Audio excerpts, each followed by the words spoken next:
incroyable. Au chef de chœur sur la mélodie de colombe des térébintes lointains. C'est très important, mais on ne va pas creuser dedans.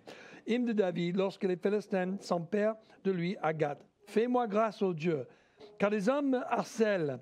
Tout le jour, ils me font la guerre. Ils me tourmentent. Tout le jour, mes adversaires me harcèlent. Ils sont nombreux. Ils me font la guerre avec arrogance. Quand je suis dans la crainte, je me confie en toi. Je loue Dieu pour sa parole. Je me confie en Dieu. Je n'ai peur de rien. Que peuvent me faire des créatures? Sans cesse, ils déforment mes propos. Ils n'ont que de mauvaises pensées envers moi. Ils complotent, ils épient, ils sont sur mes talons parce qu'ils en veulent à ma vie. Est-ce par un crime il pourrait être délivré?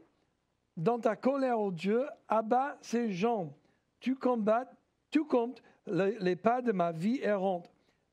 Recueille mes larmes dans ton outre. Ne sont-elles pas inscrites dans ton livre? Mes ennemis reculent le jour où je crie à toi. Je sais que Dieu est pour moi. Je loue Dieu pour sa parole. Je loue l'Éternel pour sa parole. Je me confie en Dieu. Je n'ai peur de rien. Que peuvent me faire des âmes? Ô Dieu, je dois accomplir les vœux que je t'ai faits. Je t'offrirai ma reconnaissance, car tu as délivré mon âme de la mort. Tu as préservé mes pieds de la chute, afin que je marche devant toi, ô Dieu, à la lumière des vivants. Waouh! Merci Seigneur pour ta parole. Amen. Quand je dis merci Seigneur pour ta parole, vous dites Amen. Oui et Amen. Cet passage, cet psaume est incroyable pour moi.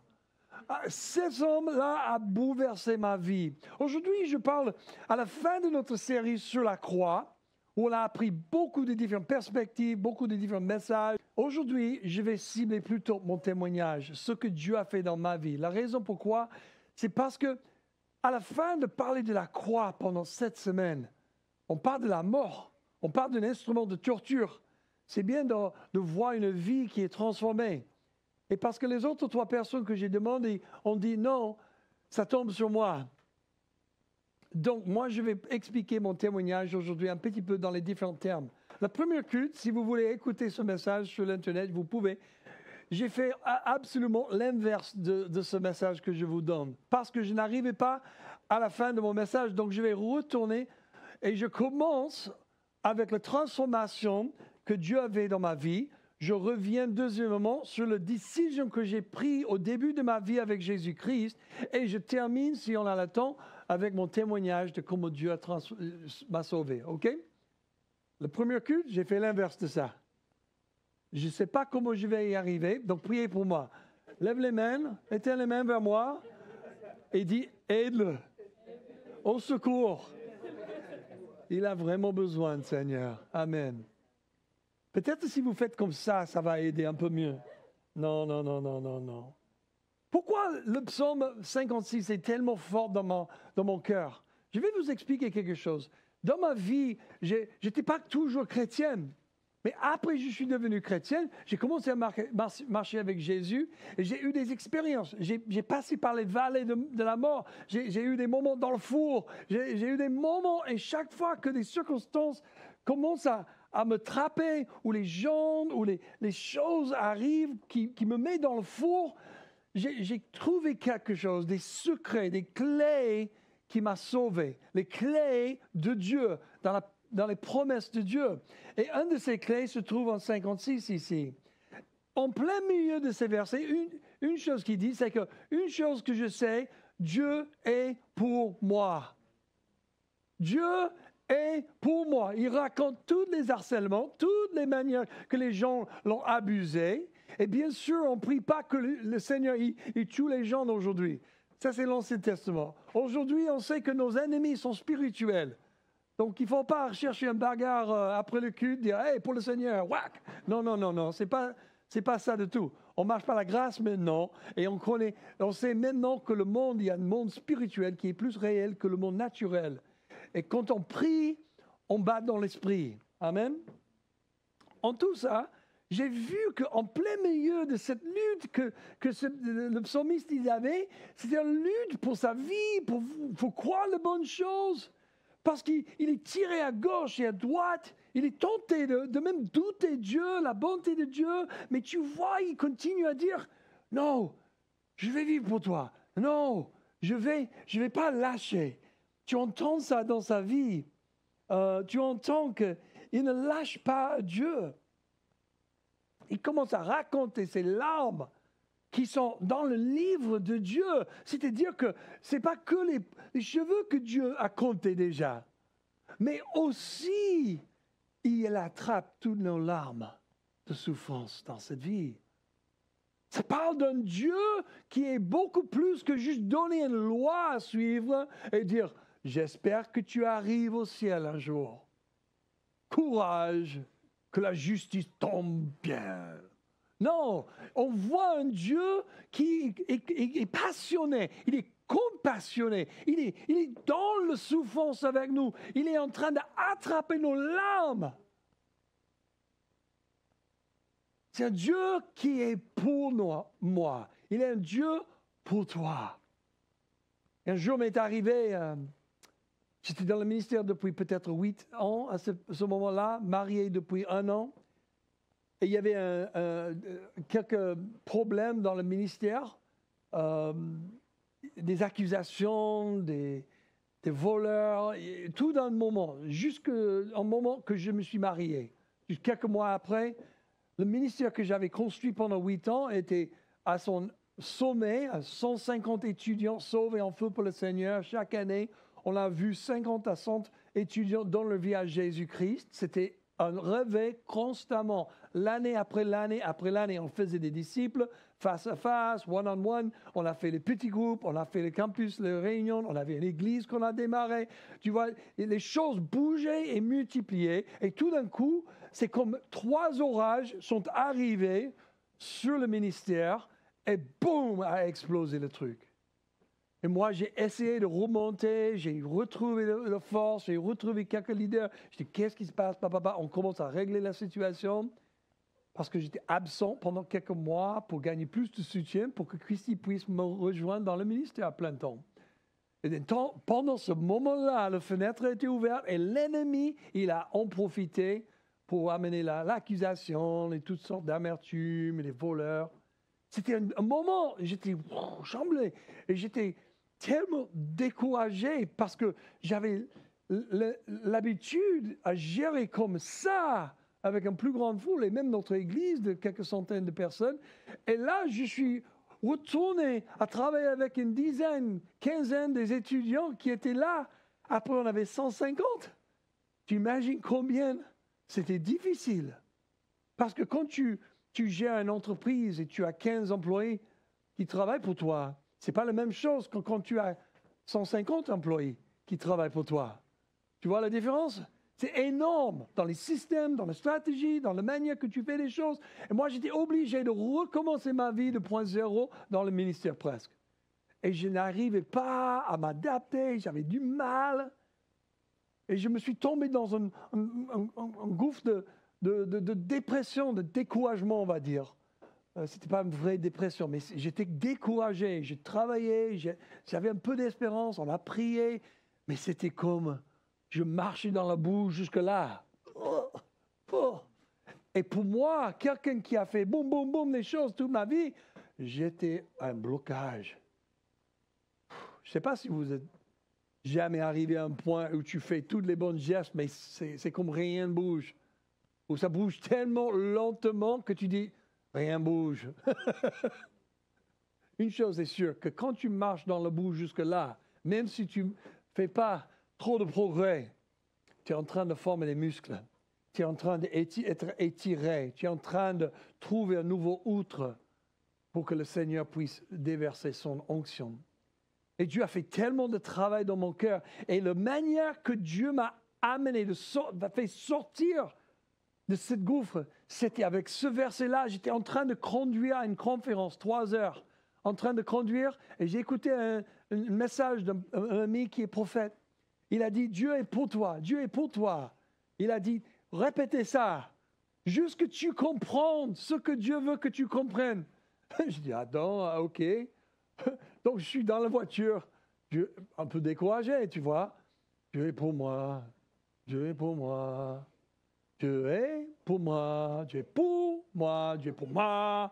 J'ai chanté, j'ai fait toutes ces choses encore et encore. Je ne sais pas, une vingtaine, trentaine de fois. Et tout d'un coup, j'ai dit, mais Dieu est pour moi. Attends là, il y a quelque chose là. Dieu est pour ma trache. Et tout d'un coup, j'ai commencé à pleurer. J'ai dit, Dieu, tu es pour moi. Incroyable.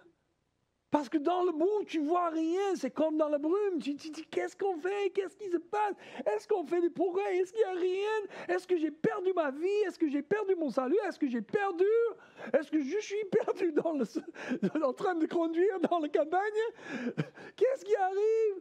J'ai arrêté la voiture et j'ai pleuré pendant 15 minutes. Et j'ai continué à répéter, Dieu est pour moi. Et si Dieu est pour moi, je sais ce que la Bible dit. Qu'est-ce que la Bible dit si Dieu est pour moi? Qui sera contre moi? Hey, oh, tu t'en vas.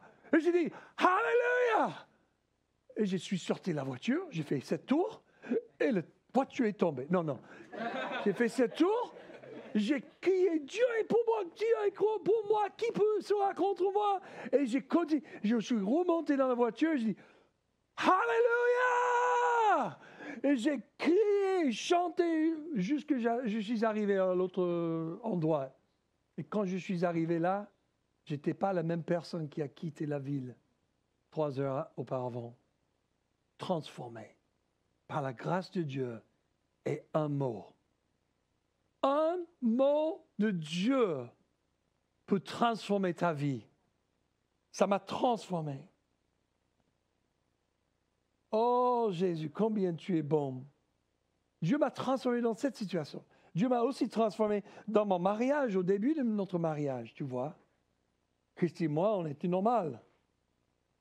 Maintenant, on n'est plus. On était normal parce que quand on s'est mariés, moi j'étais déjà dans le ministère depuis un certain moment de temps, elle était déjà dans les églises depuis un certain moment de temps, et sauvée, et on avait le même langage. Et moi j'étais très fort dans la guérison spirituelle, émotionnelle, et j'avais déjà fait pas mal d'exorcismes dans mon ministère, et quand je dis pas mal, je parle des centaines.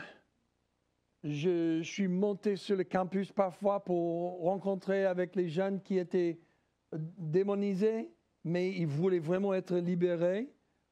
Et un jour, il y a un qui m'approchait. Il était vraiment lié par l'homosexualité. Et il voulait vraiment rencontrer pour être délivré. J'avais déjà 3-4 rendez-vous avant. Il a dit, je suis prêt, je viens.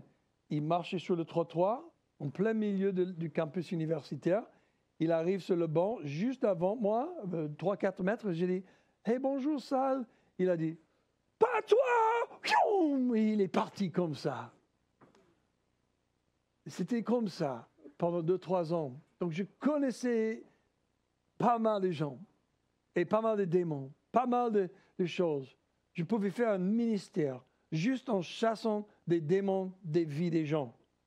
Je ne sais pas pour vous, mais je traverse les rues parfois en centre-ville et les gens, et ça se passe ici souvent aussi, et je traverse les rues et les gens qui commencent à crier à moi. Toi, non, pas toi, tu t'en vas. Ils commencent à me hurler. J'aime bien ça d'une côté. Je dis, mais je ne m'ai pas parlé de toi à toi. Qu'est-ce que tu penses, que j'ai le temps pour toi? Non, je n'ai jamais dit ça, mais ça, c'est drôle quand même. Mais ces choses étaient déjà évidentes. Donc, comme Christy et moi, on s'est mariés, on va faire une grande force parce qu'elle était formée de nous aussi. Donc, après 1 mois de mariage, on a commencé à discuter et je pense que j'ai trouvé la solution. Toi, tu as un esprit de Jézabel qui te contrôle. Ça a mal terminé. avec ma femme qui est partie de la maison en cherchant le Seigneur pour moi. J'ai appelé mon pasteur. Christy est partie il y a 15 minutes et elle ne revient pas. Je suis marié 1 mois, peut-être 2 mois. J'ai dit, qu'est-ce que je fais? Il a dit, qu'est-ce que tu as fait? Et je dis, bon, peut-être je lui ai dit qu'elle a un esprit de Jézabel. Et mon pasteur, oh man, qu'est-ce que tu fais, Matt? Pourquoi tu as dit ça? Parce que j'ai pensé, c'est faisable qu'elle a un esprit de Jézabel. Matt, tu as un mariage maintenant, il ne faut pas parler comme ça à ta femme. S'il y a un problème, elle va te dire. Et là, j'ai dit, mais comment je vais la rattraper? Elle est partie, je suis marié juste 1 mois, j'ai déjà perdu ma femme. Qu'est-ce qui va m'arriver? Il a dit, t'inquiète pas, elle est juste en train de marcher, probablement pour voir comment réagir à ton accusation, etc. Mais tu sais quoi que j'ai compris ça? Dieu a pris ce moment, il m'a laissé faire n'importe quoi et dire n'importe quoi à ma femme pour que je sois rendu plus sensible. Et c'était le commencement de la transformation de ma vie, de devenir un homme qui est beaucoup plus sensible. Désolé, si vous pensez que je ne suis pas sensible dans ce moment-là, il fallait me voir il y a 25 ans, 30 ans. Et c'était un moment où j'ai commencé à comprendre qu'il y a beaucoup de choses qui se passent que je ne connais pas. J'ai grandi avec les hommes, j'ai grandi avec un père qui était US Marshal. On a dit on s'est compris, tout est clair. Tu voulais manger le sien, après tu l'as battu, et donc c'est bon maintenant, on est clair. Mais là, avec les femmes, ma solution en tant que ministère sur le campus était d'éviter les filles tout le temps. Je dis, OK, lis la Bible, priez. Trouvez un ami. Trouvez une femme dans l'église. Évitez les femmes parce que ça c'était la compte pour trouble pour moi. Et quand je me suis marié avec une femme, j'étais obligé de changer. Dieu, dans son grande stratégie, m'a piégé par cette belle femme. Et la transformation a commencé. Et la sensibilisation, comprendre les émotions. Moi, je ne savais même pas m'exprimer dans mes émotions. Mais à travers de ce travail, depuis là, Dieu est en train de me transformer. Et c'est incroyable. Moi, je sais que les transformations dans nos vies, et il y a beaucoup d'autres histoires que je peux raconter. Je peux raconter la transformation qui s'est passée quand on a implanté cette église. Il y avait 4 ans de travail jusqu'à on avait 20, 25 disciples et on a dit, OK, on va démarrer l'église dans un café. On a démarré l'église dans le café. 4 mois plus tard, il y a des miracles, des saluts, toutes sortes de choses incroyables. J'ai dit, wow, Jésus, tu es en train de faire les grandes choses. Et je regardais ma femme, elle était déjà en burn-out. Et je dis, OK, qu'est-ce qui se passe là? Ah, il faut venir à l'église. Non, je ne veux pas faire. Elle était déjà KO. Je me suis dit, mais on vient de commencer. Mais en fait, on avait commencé 4 ans avant ça. Et on avait fait un speed de percée pendant 4 ans. Moi, je suis là, comme Superman. Ah, ma femme est en train de... C'est comme j'ai le collier. Et je dis, on y va! Moi, je suis à l'avance. Elle est...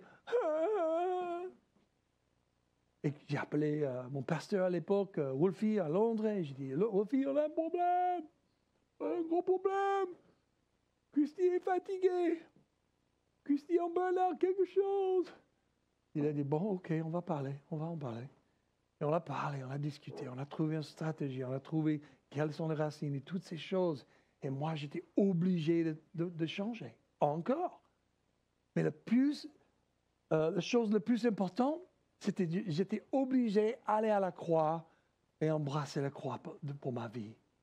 Et dire à Dieu que peut-être, Seigneur, tu veux que je meure à cette idée d'implanter une église.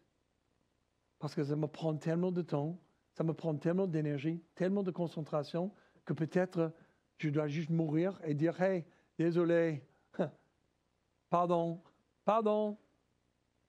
Et on recule et partir aux États-Unis parce que moi, j'ai appris ça très tôt dans le ministère, il faut prendre soin de ta famille d'abord. Le ministère, ce n'est pas une bonne maîtresse. Hein? Le ministère n'est jamais accompli. Jamais accompli. Il y a toujours des gens à sauver, toujours les gens à aider, toujours les gens à servir. Et j'ai appris ça très jeune. La famille d'abord. Après, le ministère. Et donc j'ai dit, je suis prêt à mourir. Et j'ai pleuré pendant 3 jours en embrassant la croix. La cruauté de la croix. Et quand je suis mort à cette église pendant 3 jours. Après le 4e jour, Wolfie m'a appelé, on a fait une réunion. Il a dit, voici quelques étapes à prendre. Et on commençait à prendre ces étapes. Et voilà, Dieu a commencé à changer les choses. Mais il a commencé avec ma transformation. Quand les choses ne vont pas, peut-être ce n'est pas la chose qui doit changer, mais nous. Oh, lumière! Bon. Et toutes ces transformations, ils viennent des décisions que j'ai prises auparavant. Quand j'ai commencé à marcher avec Jésus, ce que je vais raconter à la fin, j'ai pris 3 décisions clés dans ma vie. 3 décisions. Je sais que j'ai pris beaucoup d'autres décisions aussi, peut-être on peut en parler plus tard, mais ces 3 décisions étaient efficaces pour vraiment m'amener la présence de Dieu et vraiment croître rapidement. La première décision que j'ai prise, c'était d'attendre Dieu pour ma femme. Attendre Dieu pour ma femme. Et de ne pas sortir avec aucune fille, aucune femme, avant que Dieu dise que ça, c'est ta femme. Et par la grâce de Dieu, je suis arrivé, après 5 ans et demi, de rencontrer Christy. Et pas juste rencontrer, mais savoir et être convaincu du Saint-Esprit que c'était ma femme. Et ça, c'est une histoire pour une autre fois. Mais c'était dans cette décision de ne pas sortir avec les filles et les femmes jusqu'à Dieu rende ça clair, m'a donné la liberté de vivre comme un célibataire en pleine vie. J'ai fait tout ce que je voulais faire pour le Seigneur. J'ai lu la Bible, j'ai fait toutes ces choses, j'ai évangélisé, j'ai voyagé, j'ai rassemblé tous les jeunes, j'ai fait toutes ces activités parce que je n'étais pas lié avec quelqu'un d'autre pour faire plaisir à cette personne et le Seigneur. Et si tu veux en savoir plus, tu peux regarder, je crois que c'est 2 Corinthiens 7, chapitre 7, et Paul parle de ce problème. Quand on est marié, on doit faire plaisir à notre époux ou épouse et le Seigneur. Alors, on est divisé, on est partagé. Donc, c'est un bénéfice d'être célibataire. Alléluia! Et tous les célibataires disent oui, alléluia! Par la foi? Par la foi? Oui, alléluia! Matt, ne dis pas tout cela. Non, on croit pour les mariages dans le timing de Dieu. Mais cette décision-là m'a vraiment libéré de cette pression de sortir. Et chaque fois que ma mère m'a dit, je suis en train de vieillir, j'aimerais bien avoir les petits-enfants un jour. J'ai dit, non, au nom de Jésus, Satan, tu t'en vas. Non, je n'ai pas dit ça. Mais j'ai dit, maman, dans le timing de Dieu, merci. On n'en parle pas. Il ne faut pas parler à ta mère comme ça, quand même. Sinon, il y a certaines mamans, ils ont un certain angle avec le claque. Oh! Désolé. Tu n'as jamais reçu un petit claque de ta mère? C'était ta faute ou la faute de ta mère? C'était la tienne?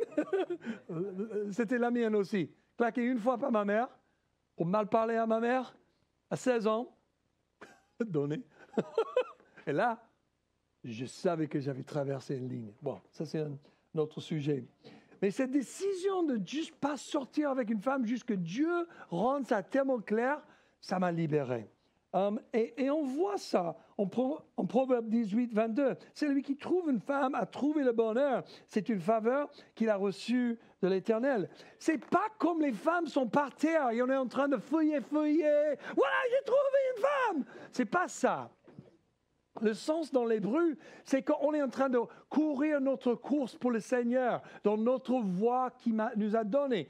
Ouais, en célibataire, j'étais en train de courir, faire tout ce que Dieu voulait que je fasse. Et tout d'un coup, j'entends un bruit. Oh, c'est quoi ça? C'est quoi ça? Il ne faut pas être distrait. Ah là là là là là, c'est quoi ça? Qu'est-ce que tu fais là?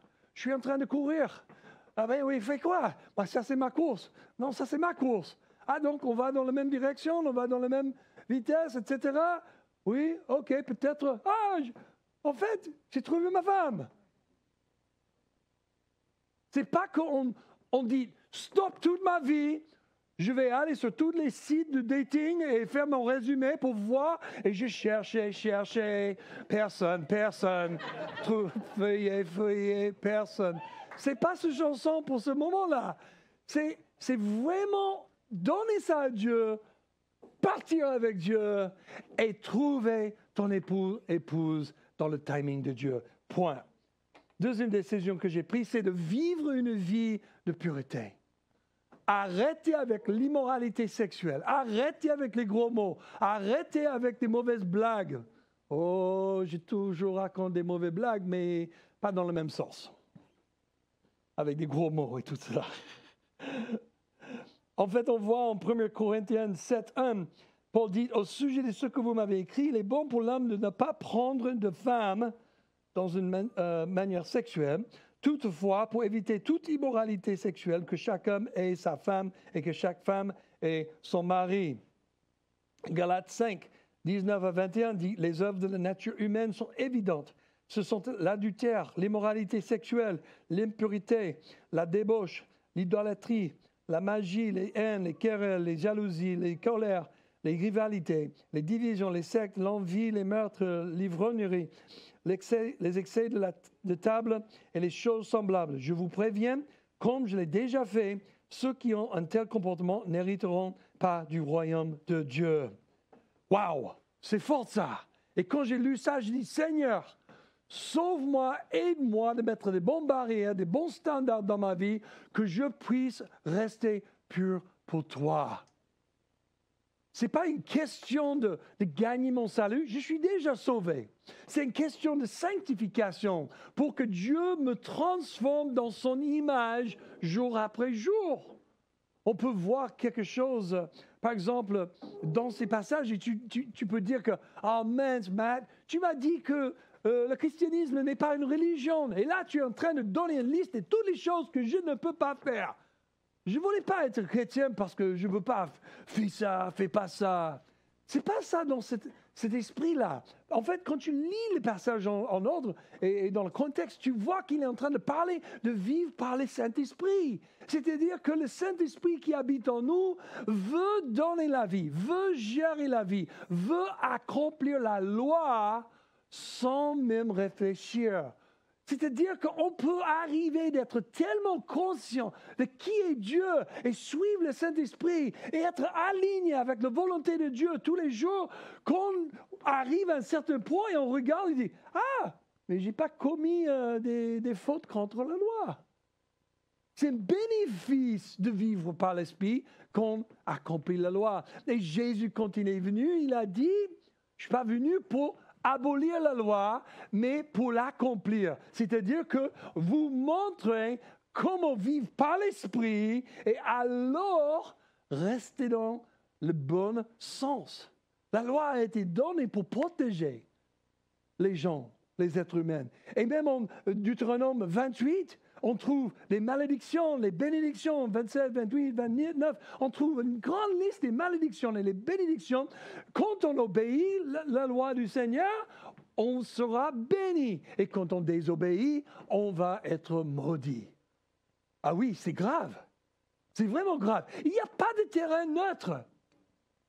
C'est comme le salut. Tu ne peux pas dire que je vais juste avoir un peu de Jésus les dimanches et juste faire ce que je veux faire en plein milieu de la semaine.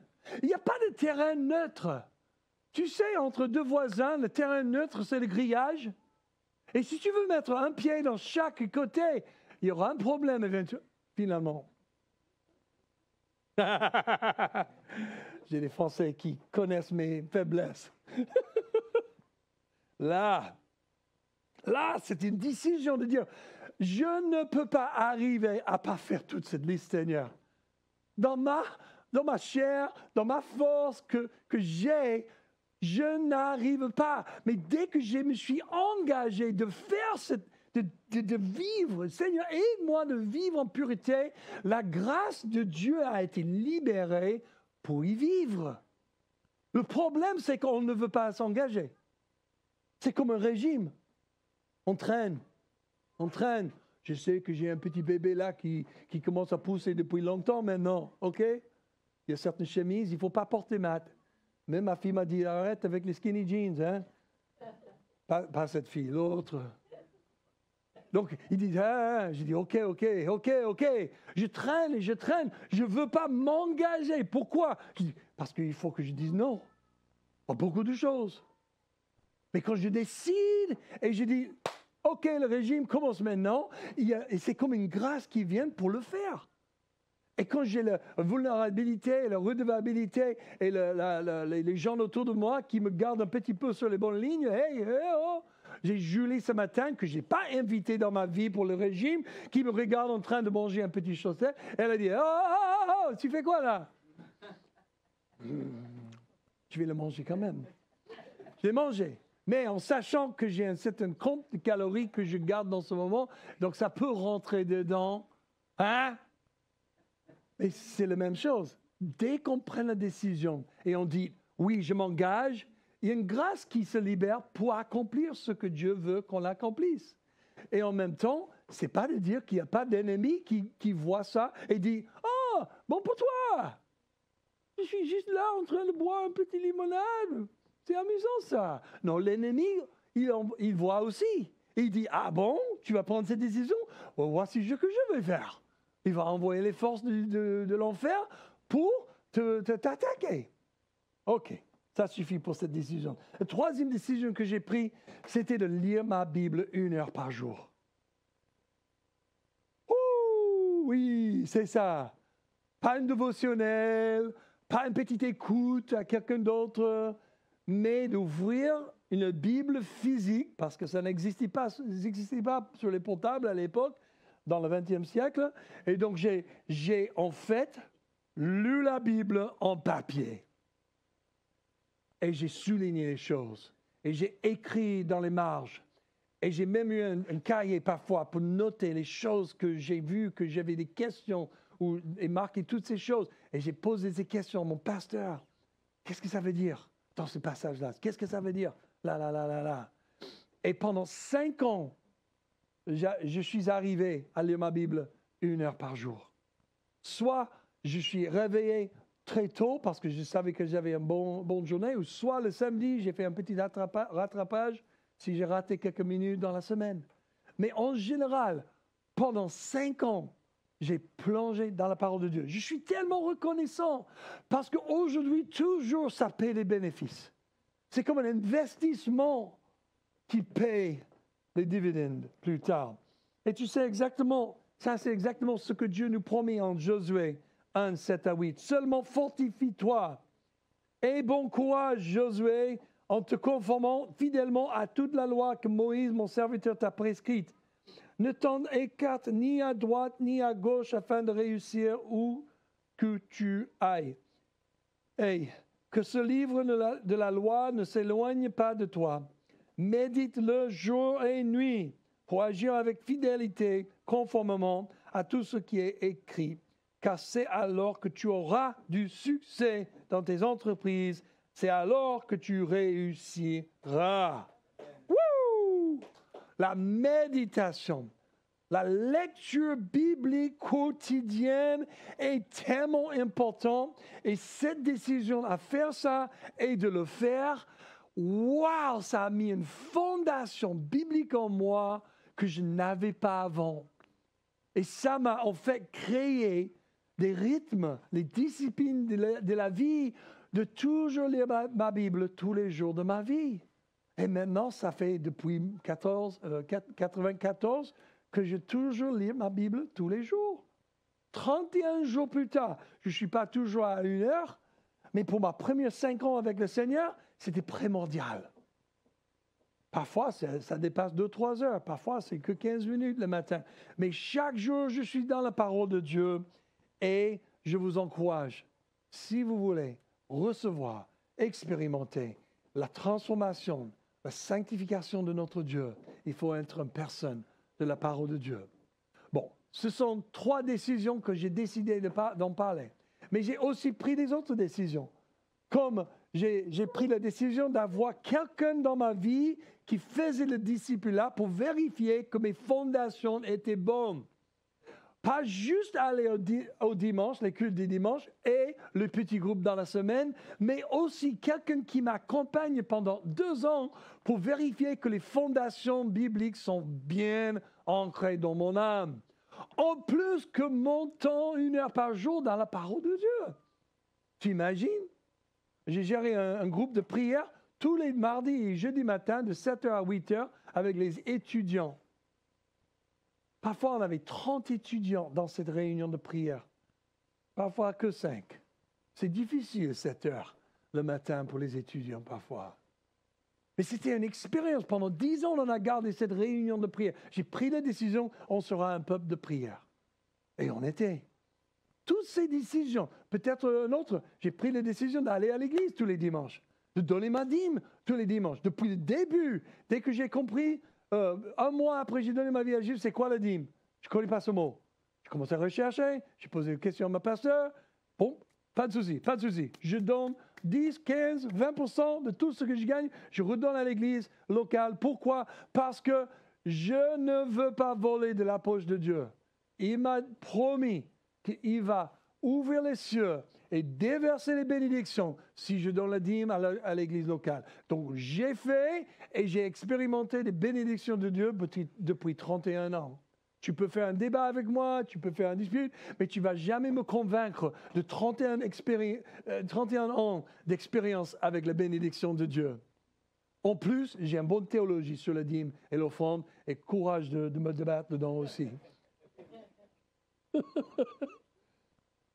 C'est pas pour rien que j'étudie la Bible.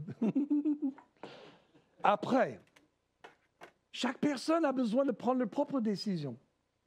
Quand on a parlé l'autre moment sur la journée de discipulat, tout le monde dit est-ce qu'il y a un babac qui vient avec? Parce que ça m'intéresse. Non, mais tout le monde dit qu'est-ce que ça veut dire en fait, peut-être? Pour moi, je vois comment Dieu m'a utilisé les différentes formes de ministère pour me transformer, pour m'amener à la fécondité. C'est-à-dire de devenir fructueux. C'est-à-dire que porter le fruit du Saint-Esprit, c'est-à-dire le caractère de Christ en moi, et le fruit du ministère, c'est-à-dire les gens touchés autour de moi. Moi, j'ai un appel plutôt comme un évangéliste, donc je suis toujours en train d'avoir les conversations avec les gens, prier, prêcher, raconter mon témoignage. C'est tellement facile, il y a une onction sur ma vie pour faire ça. Ce n'est pas la même onction pour tout le monde. Même je suis dans le ministère à plein temps, mais ce n'est pas l'appel de tout le monde. Tu peux être appelé à être évangéliste et travailler dans l'immobilier toute ta vie. Par exemple, j'ai un super bon ami, il s'appelle Scott Hunt. Il y a certains ici qui connaissent Scott, Linda. Et Scott était dans l'immobilier toute sa vie. Il vient de faire sa retraite il y a l'année passée. Je crois 61 ans, quelque chose comme ça. Mais toutes ces années, il a évangélisé tout le monde en Europe, aux États-Unis, partout. Et c'était incroyable, le fruit qu'il a partout dans le monde, même en France. J'hésite de raconter, mais quand Atidel n'était plus dans notre église pendant une période de temps, c'est dommage qu'elle n'est pas là, mais quand elle n'était pas là pendant quelques années, c'est Scott qui continue le relais avec elle pour les retourne à l'église, retourne à Dieu. Il était toujours dans son oreille en train de... Je dis, comment tu fais ça?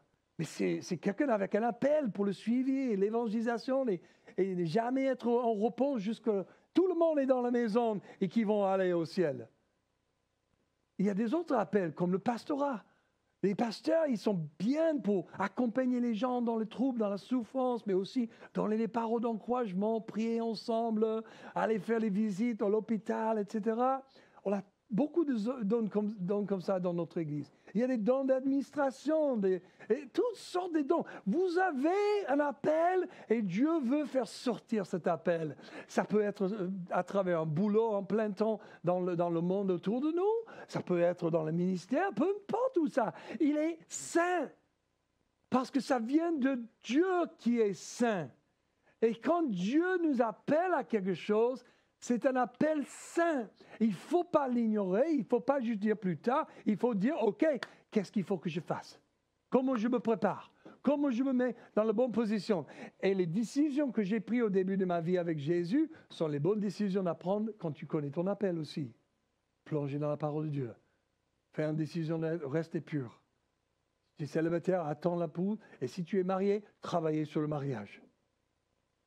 Grave. Il ne faut pas appeler ta femme un esprit de Jézabel.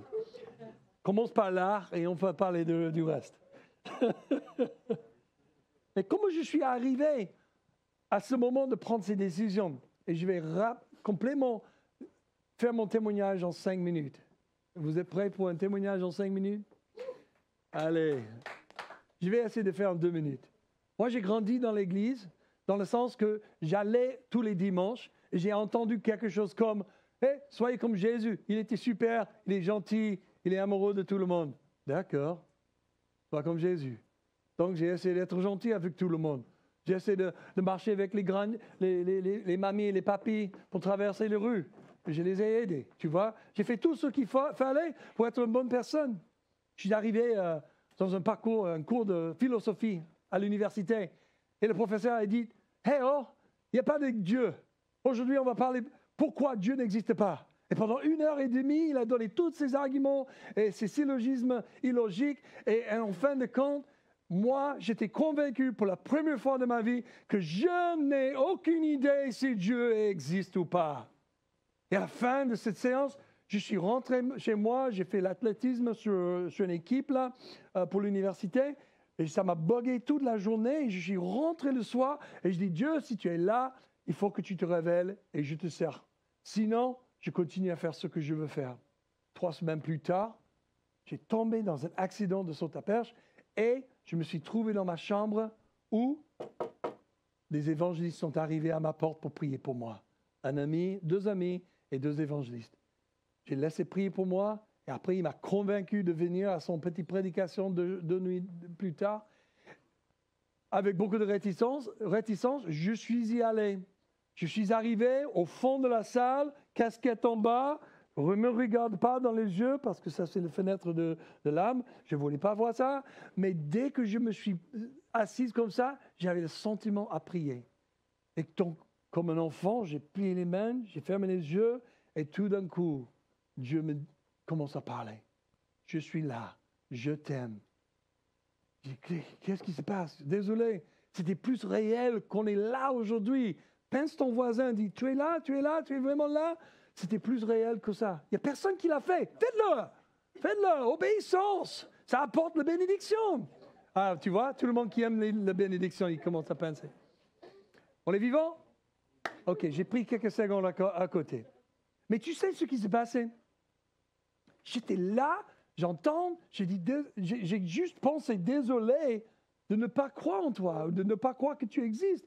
Et tout d'un coup, il dit, tu ne comprends pas, désolé. Et j'ai commencé à voir comme dans un film. Et c'était un zoom sur un main. Et il y avait un clou. Et tout d'un coup, un marteau qui commence à clouer ce main à un morceau de bois. Et quand ça a dézoomé, j'ai vu que c'était Jésus sur la croix. Et quand ça a dézoomé plus, c'était moi avec le marteau. Et j'ai entendu dire, tu as tué mon fils avec tes péchés. Mais si tu reviens à moi, tu tournes à moi maintenant, je te pardonnerai et je te donnerai une nouvelle vie. J'étais scotché, choqué. J'ai commencé à pleurer. C'était que 10 minutes dans la réunion. J'ai dit, oh, le mec à côté de moi, il a vu que Dieu faisait quelque chose.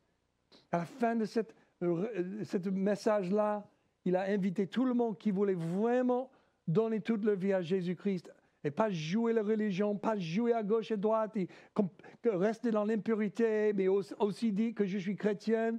Il a dit, si tu es sérieux pour Dieu, aujourd'hui, lève-toi, venez devant et donne ta vie à Jésus devant tous ces gens-là. Si tu ne peux pas faire ça devant tous ces gens qui t'aiment, comment tu vas rester debout dans un monde qui déteste Jésus?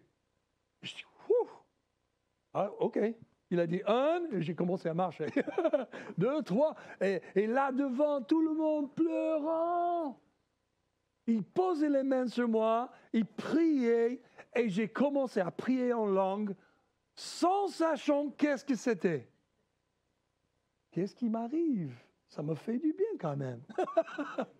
Et cette nuit-là, je suis rentré dans la chambre, l'appartement de mon ami, et j'ai commencé à témoigner à tous mes amis. Première fois que j'étais offert la bière, tout le monde, j'ai payé tout le temps. Mais là, cette fois, ouais, tu veux une bière? C'est gratuit tout d'un coup. J'ai pris une décision pour Jésus et tout d'un coup, je reçois la bière gratuitement. C'est quoi ce truc-là? Je savais que Dieu était réel, mais non! Et cette nuit a commencé la transformation de ma vie. Avec un pasteur qui a fait le face-à-face avec moi, qui a fondé les fondements dans ma vie, avec les décisions que j'ai décidé à prendre, avec le travail du Saint-Esprit, la transformation commençait, me guérir de toutes les mauvaises choses de mon passé. Il commence à restaurer mon âme. Il commence à me montrer qui j'étais dans ses yeux, pas mes yeux, les yeux des gens autour de moi. Mon vraie identité était capable de commencer à sortir avec ces mouvements vers Jésus. Et aujourd'hui, je sais qu'il y a des gens, soit ici ou en ligne, qui ont besoin de prendre la décision. J'ai déjà joué un peu de religion, la montagne russe à gauche, à droite, mais maintenant, c'est le moment de dire, je suis 100% pour Jésus. Prenez les décisions maintenant. La Bible dit qu'aujourd'hui, c'est le jour du salut. Et c'est Jésus est le seul chemin vers le salut. Il est exclusif dans le sens qu'il dit, je suis le seul chemin. Mais il est inclusif dans le sens qu'il invite tout le monde. Peu importe ce que tu as fait, peu importe ce que tu penses, Dieu t'aime. Il est pour toi, comme il est pour moi. Il n'y a aucune raison pourquoi Dieu devrait être pour moi. Juste un autre chiffre au Texas, juste un autre garçon en train d'être égoïste et essayer de faire des choses lui-même. Je suis personne, mais je compte pour Dieu. Comme toi, tu comptes pour Dieu. Il te voit, il te connaît.